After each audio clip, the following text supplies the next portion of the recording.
Welcome to ID TV.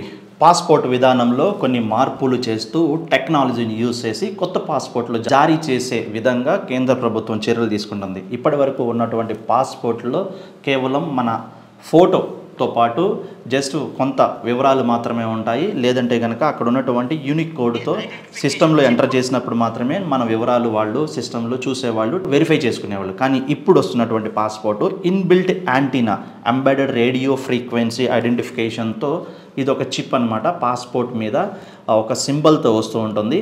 ఈ symbol ఉంది అంటే మాత్రం ఈ పాస్పోర్ట్ అంటే రేడియో ఫ్రీక్వెన్సీ ఐడెంటిఫికేషన్ చిప్.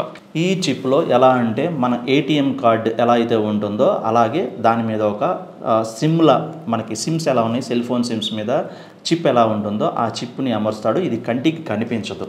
ఒక్కసారి మనం ఎయిర్పోర్ట్లోకి ఎంటర్ అయిన తర్వాత పాస్పోర్ట్ స్కాన్ చేస్తే మన పూర్తి వివరాలు, అలాగే మన బయోడేటా వగేరా వగేరా, ఎప్పుడు పాస్పోర్టు, ఎప్పుడు ఎక్స్పైరీ, ఎక్కడి నుంచి ఎక్కడికి వెళ్ళబోతున్నాం అనేది మొత్తం స్కాన్ అయిపోతుంది. దీంతో ఒక అడ్వాంటేజ్ ఏంటంటే ఫేక్ పాస్పోర్ట్కి చెక్ పెట్టిన వాళ్ళు అవుతారు. అలాగే పాస్పోర్ట్ చెకింగ్ కౌంటర్ దగ్గర కూడా సమయం చాలా తగ్గించిన వాళ్ళు అవుతారు. ఇంకొకటి, ఈ డేటా పూర్తిగా కాన్ఫిడెన్షియల్, ఎటువంటి సమాచారం కూడా బయటికి వెళ్ళదు. అట్ ద సేమ్ టైం కొత్త పాస్పోర్ట్స్ తీసుకోవాలనుకున్నప్పుడు ఖచ్చితంగా వాళ్ళ పూర్తి వివరాలు ఇవ్వాల్సి ఉంటుంది.